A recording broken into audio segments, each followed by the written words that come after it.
आज के लेक्चर में हम पढ़ेंगे some basic concepts of chemistry और उसी की कंटिन्यूएशन देखेंगे जो लास्ट टाइम हमने सीखा था।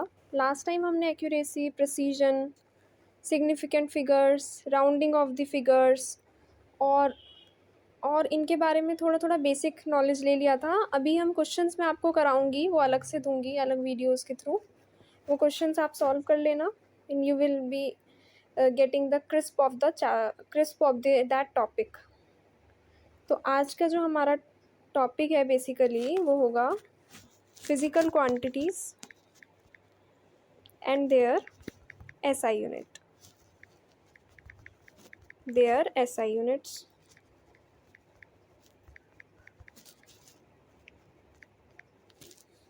सो एसआई यूनिट्स, हमारे पास बहुत सारी फिजिकल क्वांटिटीज़ होती हैं और उनकी हमारे पास अलग अलग एसआई यूनिट्स हैं। तो मैं आपको भी बताती हूँ कौन कौन से कैसे कैसे हैं। ओके, तो आप ये फिगर देखो, इसमें इस इमेज में यू कैन सी लेंथ की जो यूनिट है वो है मीटर और उसका सिंबल है एम। ठीक है, मास की है किलोग्राम और उसका सिंबल है KG. Then we have time की ऐसा यूनिट है सेकेंड एंड इसका सिंबल है एस। टेम्परेचर की होती है केल्विन और इसका सिंबल होता है K. Where is amount of a substance, ये केमिस्ट्री में यूज़ होता है basically. Amount of a substance क्या होता है कि कोई चीज़ कितनी क्वांटिटी में प्रेजेंट है। तो केमिस्ट्री में ना हम मोल्स में उसको कैलकुलेट करते हैं और उसका जो शॉर्ट फॉर्म होता है वो होता है MOL, मोल। ठीक है, इलेक्ट्रिक करंट की है एम्पियर और इसका सिंबल है A। और ल्यूमिनस इंटेंसिटी की है कैंडेला और उसका सिंबल है CD। तो आप एक बार देख लो सारी यूनिट्स। लेंथ की मीटर होती है, मास की केजी, टाइम की सेकंड, ये तो हमें याद रह गई। टेम्परेचर हम हमेशा केल्विन में ही कैलकुलेट करते हैं। अमाउंट ऑफ सब्सटेंस जो है केमिस्ट्री में इट इज़ फॉर, वो कैलकुलेट होता है मोल्स में। Electric current in ampere and luminous intensity in candela, that is CD। अच्छा, अब इनमें ना एक चीज़ और होती है, आपको पता है एसआई यूनिट्स आती कहाँ से हैं। एसआई यूनिट्स जो हैं, हमें कैसे पता कि 1 मीटर एक्चुअली में क्या है, हमने यूनिट डिराइव कैसे की, कैसे पता चला कि 1 मीटर जो है वो होता क्या है, 1 मीटर क्या है ना। ये 1 कहाँ से आया, ये कैलकुलेशन कहाँ से आई कि 1 मीटर इतना ही होना चाहिए जितना होता है, या ये कैलकुलेशंस कहाँ से आई। उसके लिए हम क्या करते हैं ना, किसी भी चीज़ की लेंथ ले लेते हैं, मतलब जो हमने ऑब्ज़र्व किया। कि मान लो, कैसे बताऊँ, जैसे फुट होता है ना, जैसे करते नहीं थे, कपड़ा लेते थे और कपड़े को ऐसे हैंड से नाप लेते हैं कि हमारे 3 हैंड का साइज़ है।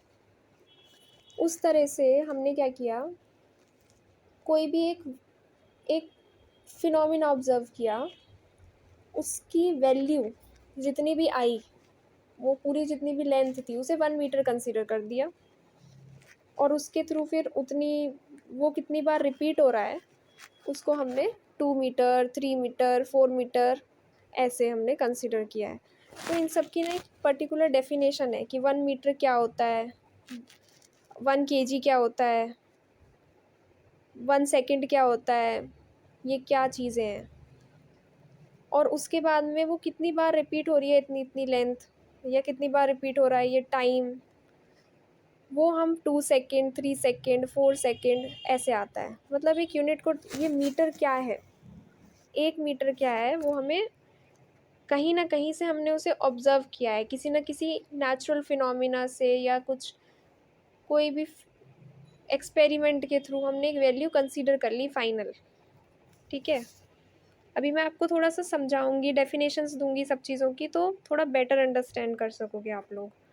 लाइक सबसे पहले हम लेंथ की देख लेते हैं। यूनिट ऑफ लेंथ क्या है, यूनिट ऑफ लेंथ होती है मीटर, है ना, LNGTH। क्या होती है, मीटर होती है। मीटर सिंबल M होता है, वो मैं आपको पीछे बता चुकी हूँ। अच्छा, so it is defined as the length equal to 165073.73 wavelength of the radiations corresponding to 2p10 to 5d5 transition of the krypton atom 86।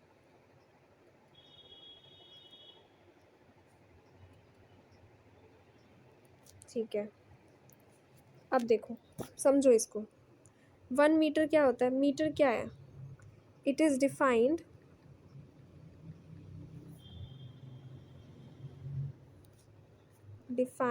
As the length equal to 1650763.73 wavelength in vacuum corresponding to 2p10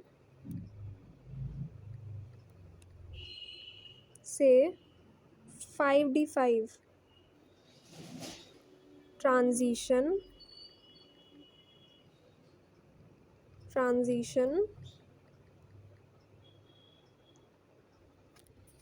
of the krypton 86 atom।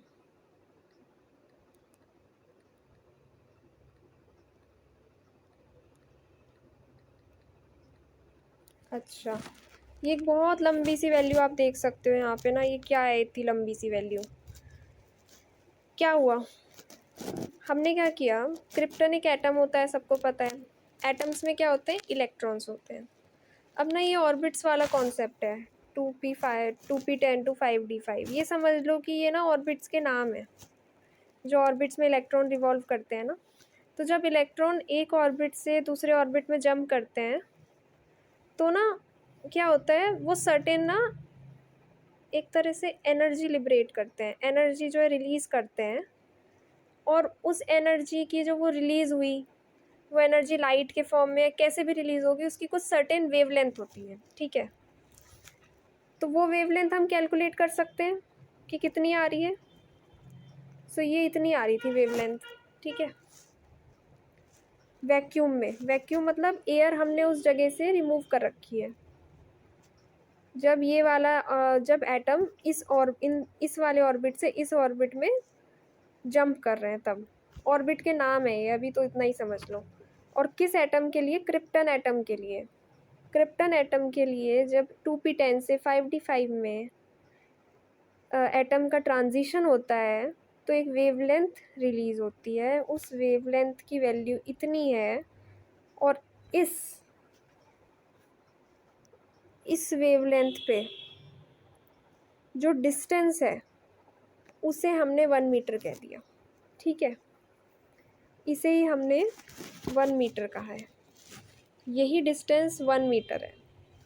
मैंने आपको easy way में समझाने की कोशिश की। Actually ये थोड़ी ना डेफिनेशन इस तरह की है कि आपको कुछ टेक्निकल टर्म पता होनी चाहिए। जैसे कि अभी नहीं पता होगा कि 2p10 5d5 ये क्या है ना। थोड़ा सा बेसिक समझ लो, बस इतना ही समझ लो कि ये इतनी लेंथ होती है, जिसकी वेवलेंथ इतनी है। जब ट्रांजिशन हो रहा है ऑर्बिट्स में तो एनर्जी रिलीज़ हो रही है। एनर्जी रिलीज़ होने की वजह से कुछ वेवलेंथ की, लाइट की वेवलेंथ से नहीं, लाइट जब भी निकलती है ना उसकी एक सर्टेन वेवलेंथ होती है। एनर्जी जब भी रिलीज़ होती है तो उसकी एक सर्टेन वेवलेंथ होती है, ठीक है। ऐसा समझ लो।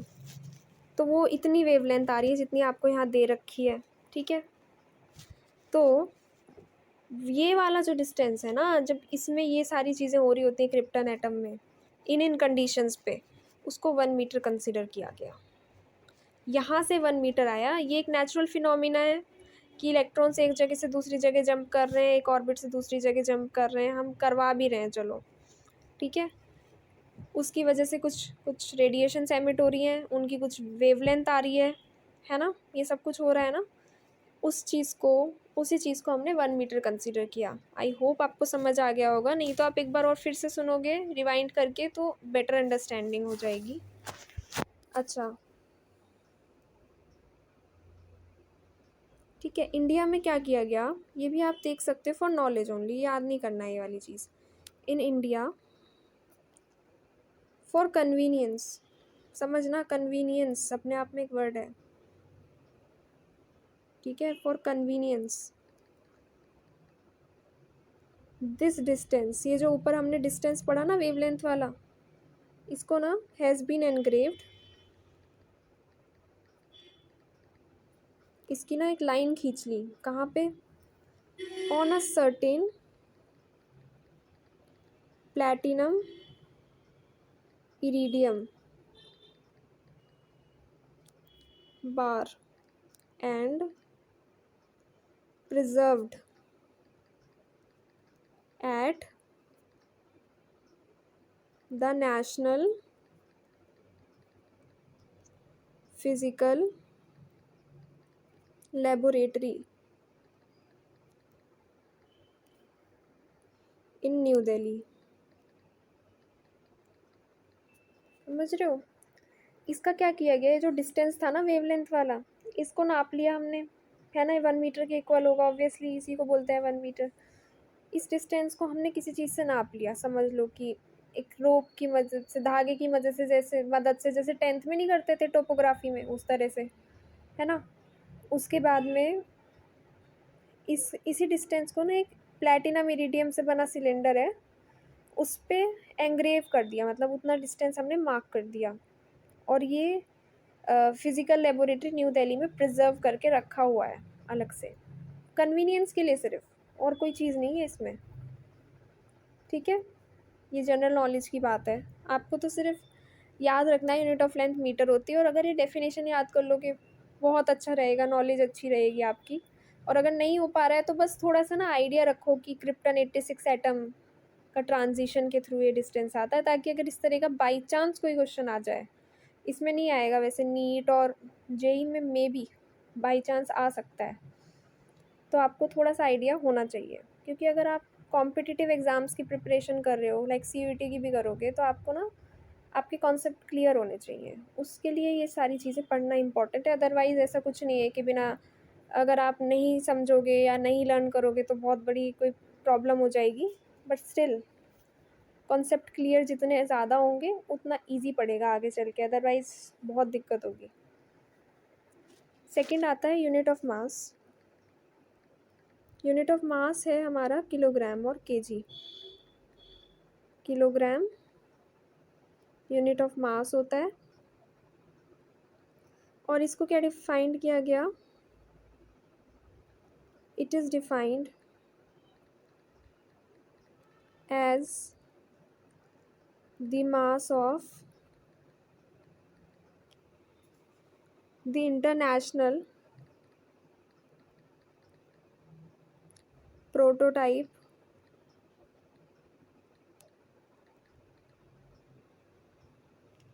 kilogram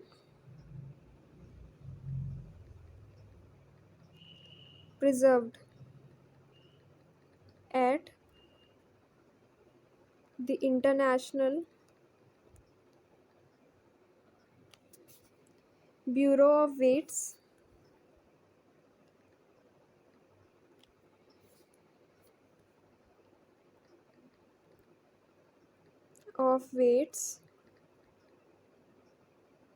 and Measures at Serves, France।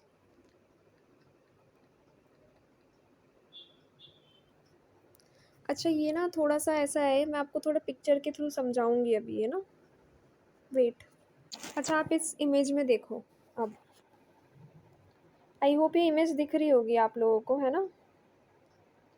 ये आप एक ऑब्जेक्ट देख रहे हो इमेज में, इस ऑब्जेक्ट का जो वेट है उसे 1 kg कंसिडर किया जाता है, ठीक है।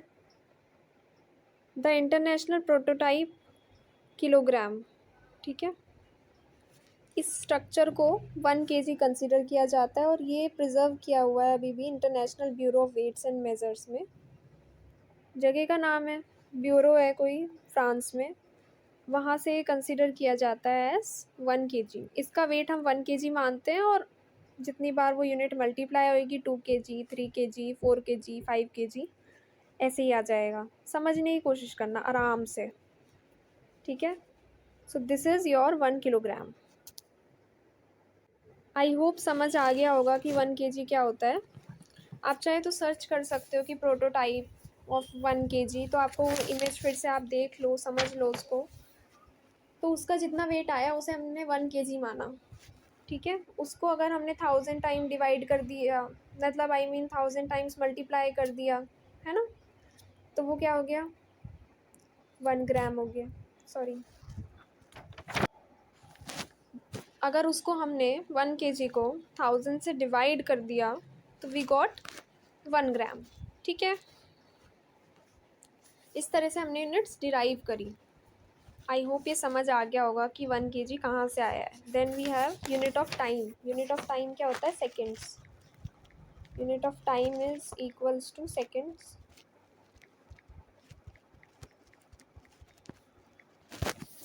ठीक है, it is defined as the duration of, ये थोड़ा सा कॉम्प्लिकेटेड है, ध्यान से सुनना। It is defined as the duration of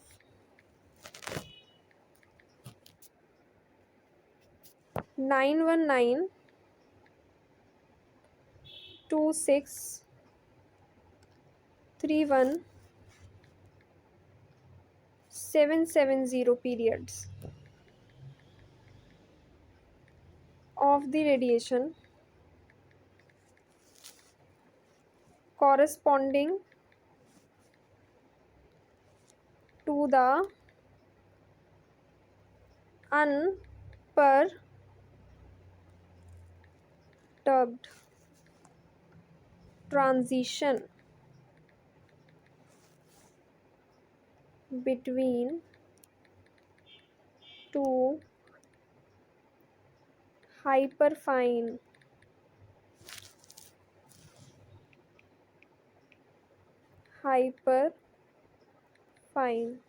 ठीक है, levels of the ground state of atom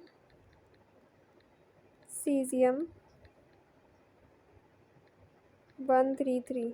अब ये कुछ कुछ मैंने लिखवा दिया है और ये समझ बिल्कुल नहीं आ रहा होगा, एंड दैट्स टोटली फाइन अगर नहीं आ रहा है।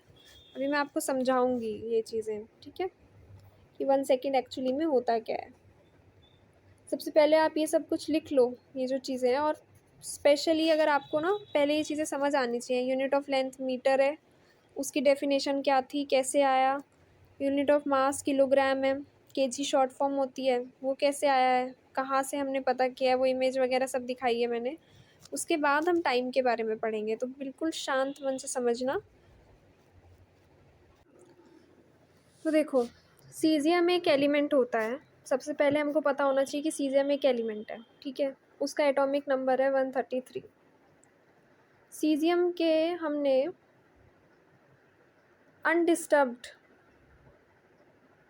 ठीक है, अनडिस्टर्ब्ड एटम लिया, यानी कि उसमें ना कुछ भी क्या बोलते हैं, किसी भी तरह से उसको डिस्टर्ब नहीं किया जा रहा, फिजिकली भी नहीं किया जा रहा, केमिकली भी नहीं किया जा रहा, बिल्कुल आइसोलेटेड एटम्स लिए उनके ग्राउंड स्टेट में, ठीक है।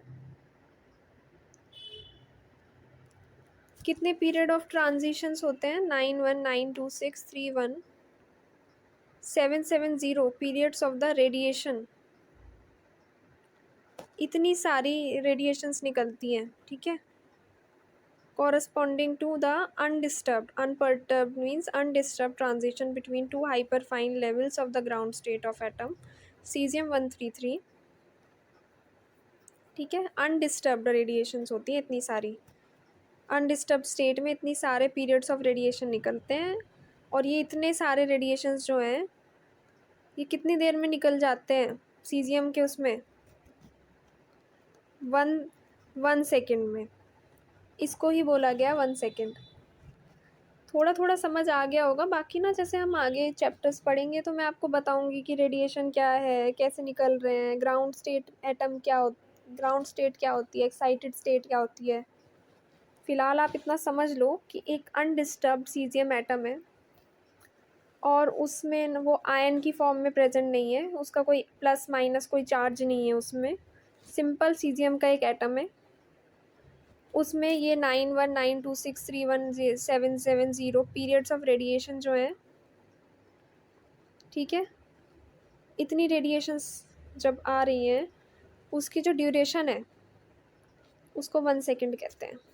ठीक है, ये थोड़ा सा याद करना पड़ेगा, नहीं भी करोगे तो बस याद रखो कि कुछ सीजियम एटम से ग्राउंड लेवल पे, है ना, जो अनडिस्टर्ब्ड होना चाहिए सीजियम एटम, कुछ इतने 9192631770 इतनी पीरियड्स ऑफ रेडिएशन निकलती हैं, उसका जो टाइम होता है उसे 1 सेकंड कहते हैं। ऐसा थोड़ा थोड़ा सा दिमाग में बिठा लो कि सीजियम एटम से कंसर्न्ड है, कैसे कैसे होता है, थोड़ा थोड़ा सा, ताकि थोड़ा आइडिया रहे ना, पता रहे, ताकि आगे जब मैं आपको ये डिटेल में समझाऊँ तो समझ आ जाए चीज़ें। एक चीज़ और समझनी पड़ेगी कि ये 11th क्लास है, so things will be going to change now. Chemistry, physics, very devastating change बोलते हैं जिसको, डाइवर्स हो जाएगा, कॉन्सेप्ट सारे गलत प्रूफ हो जाएंगे जो 10th तक पढ़ा था, है ना। वैसे ही केमिस्ट्री में भी चेंजेस आएंगे काफ़ी ज़्यादा, मैथ्स में भी आएंगे, और बायो का तो मुझे नहीं पता, मैं बायो बैकग्राउंड से नहीं हूँ, तो इसलिए आपको अपने आप को मेंटली प्रिपेयर रखना होगा कि इतने चेंजेस आने वाले हैं और नई नई चीज़ें एक्सेप्ट करनी होंगी आपको, तो आप आराम से 11th कर लोगे। Next is unit of temperature, this is your Kelvin. ठीक है, temperature, temperature, this is your Kelvin. ठीक है, अच्छा, it is defined as the fraction 1/273.16 of the thermodynamic temperature of triple point of water. ठीक है, ये थोड़ा इजी है, ये समझ आ जाएगा, तो थोड़ा लिख लेते हैं इसको भी ना। It is defined as, it is defined as the fraction of 1/273.16 of the triple point of water। अब ये 1 केल्विन कहाँ से आया?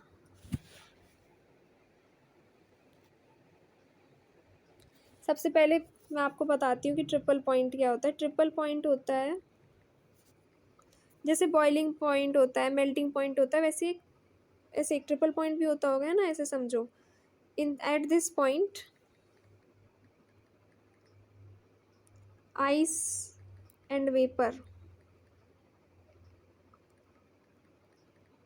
ठीक है, कैन एग्जिस्ट टुगेदर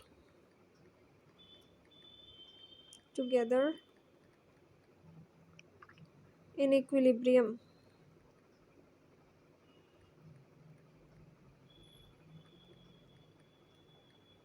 ठीक है,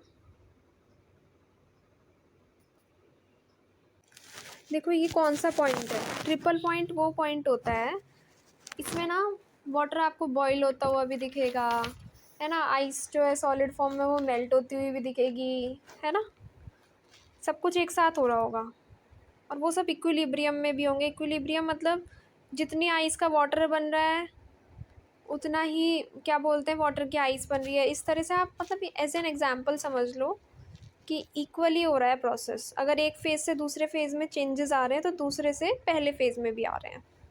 ठीक है, so it is defined as the fraction of 1/273 को of that triple point of water. ठीक है, ट्रिपल पॉइंट ऑफ वाटर, इस चीज़ को 1 केल्विन कहा गया। इसे क्या कहा गया? 1 केल्विन कहा गया। अच्छा, 1 केल्विन कितना होता है, कितने सेल्सियस के इक्वल होता है? C+273। ठीक है, याद रखना है। केल्विन टेम्परेचर जब हम निकालेंगे तो C+273 निकालेंगे। अच्छा, और हमारे पास है, देखो हमारे पास ट्रिपल पॉइंट कितना होता है, 0.101 डिग्री सेंटीग्रेड होता है। तो अगर इसे हम केल्विन में निकालें तो कितना आएगा? It is coming out to be 0.01 plus 273,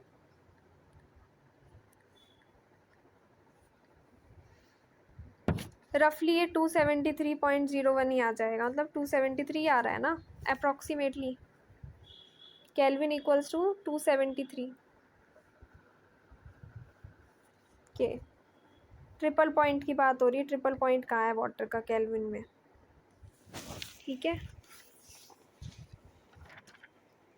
और देखो इसको क्या मल्टीप्लाई किया गया, it is defined as the fraction of इतने 1/273.16 of the triple point of water, ठीक है। तो ट्रिपल पॉइंट ऑफ वाटर का 1/273.16 पार्ट जो होता है वो 1 केल्विन होता है। वाटर से ही इसको डिफाइन किया गया। ये सब नेचुरल फिनोमिना से लिए गए हैं। आप देखो तो triple point exist in water, right, क्योंकि वो एग्जिस्ट कर रहा है, इसलिए उसमें जब ये चेंजेस देख पा रहे थे, हम देख पा रहे थे कि वाटर, आइस और वेपर तीनों, आइस, वाटर एंड वेपर, ठीक है। आइस वाटर नहीं लिखा मैंने यहाँ पे, वाटर एंड वेपर जो है वो तीनों के तीनों एक साथ एग्जिस्ट कर रहे हैं। वो एक ही पॉइंट होगा, और उस पॉइंट पे ऐसा भी नहीं है कि कुछ और हो रहा है। उस पे क्या हो रहा है, लिक्विड से गैस भी बन रही है, गैस से लिक्विड भी बन रहा है, लिक्विड से सॉलिड भी बन रहा है, सॉलिड से लिक्विड भी बन रहा है, जिससे ना सॉलिड वाली क्वांटिटी भी सेम है, लिक्विड की क्वांटिटी भी सेम है, रिएक्शन भी हो रहा है, क्वांटिटी भी सेम है, तभी उसको इक्विलिब्रियम कहा गया है, ठीक है। तो इस पॉइंट को हमने 1 केल्विन डिफाइन कर दिया, ठीक है। इस पॉइंट के 1/273.16 पार्ट को हमने केल्विन डिफाइन कर दिया। आई होप ये समझ आया होगा। बहुत बहुत कोशिश की है कि समझ आ जाए थोड़ा बहुत, ठीक है। नेक्स्ट है unit of amount of substance. Unit of amount of substance ये होता है मोल, MOLE, ठीक है।